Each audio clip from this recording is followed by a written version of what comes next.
The night sky was clearer than ever before, a vast silent ocean of black velvet. Down below, the jungle slept soundly, tucked under a soft blanket of silver moonlight.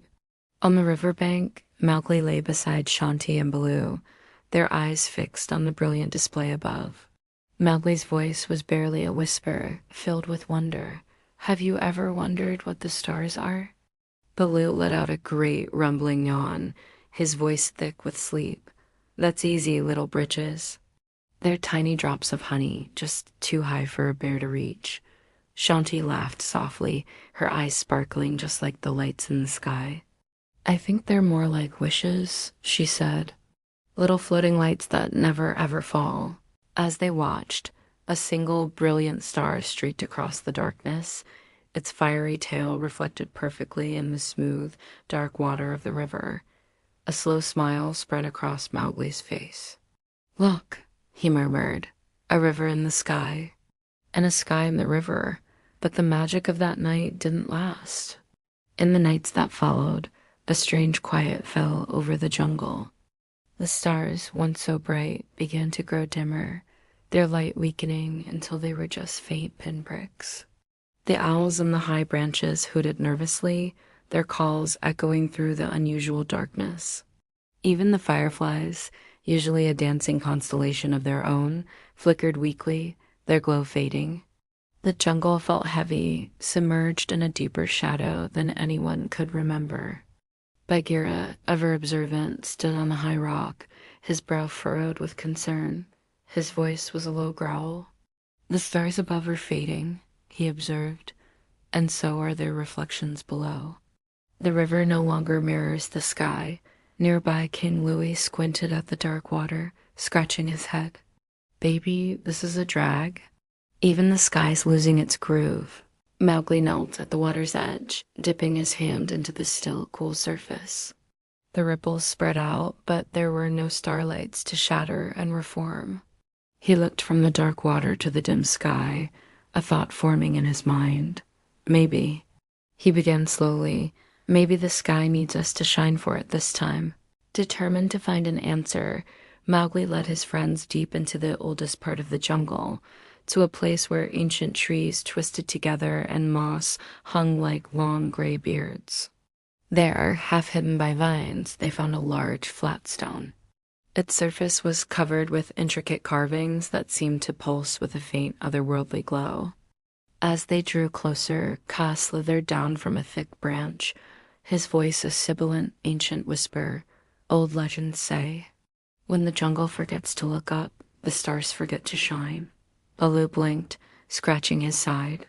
So you're saying if we want the stars to come back, we just have to remind them we're still watching? Mowgli's eyes lit up with understanding.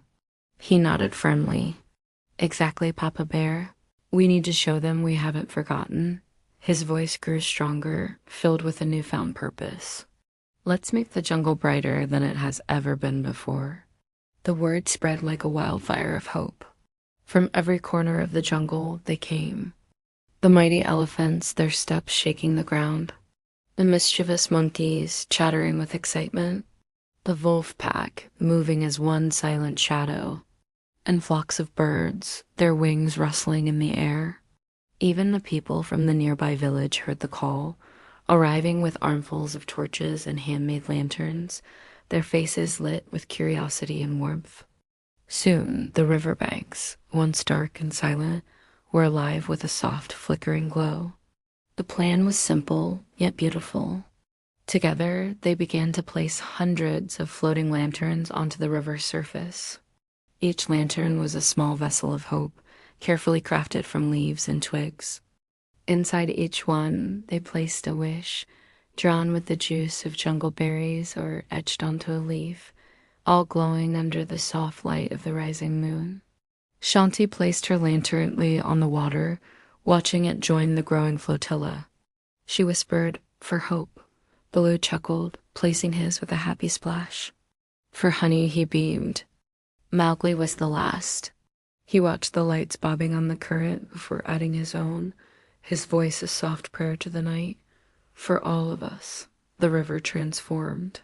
What was once a dark ribbon of water became a flowing river of light.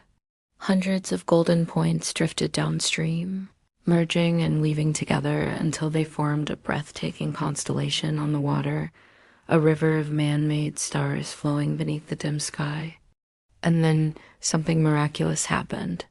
As if an answer, a single star high above them began to twinkle, then another and another.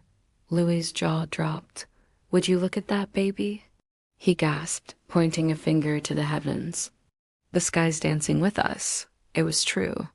The stars above flared to life, their brilliance growing with every passing moment, perfectly mirroring the river of lanterns that flowed below. The entire jungle was bathed in a magnificent ethereal glow of silver and gold. There were two rivers of stars, one above and one below, shining together in perfect harmony, a bridge of light between the earth and the heavens. As the night slowly quieted and the last of the lanterns drifted out of sight, a peaceful stillness settled over the jungle once more. But this time, it wasn't a dark stillness. It was a silence filled with the gentle, brilliant light of a fully restored night sky. Mowgli looked up, a contented smile on his face. "Maybe the stars were never really gone," he said thoughtfully. "Maybe they were just waiting for us to shine too." Shanti stood beside him, her gaze also fixed on the sky. "The sky and the jungle," she agreed softly. "They're reflections of each other." Baloo lay back on the soft grass, folding his hands behind his head with a satisfied sigh. "Well, in that case," he declared, "I'm officially a part-time constellation." A wave of gentle laughter rippled through the group, as warm and bright as the starlight around them. Above them, the two great rivers of light, the Milky Way in the sky and the memory of light on the water, shone as one, proving that sometimes all you need to do to find the light is to share a little of your own. Thank you for joining us on this stellar adventure. If you loved our story, don't forget to light up that subscribe button and hit the bell so you never miss a moment of magic from the jungle. See you next time.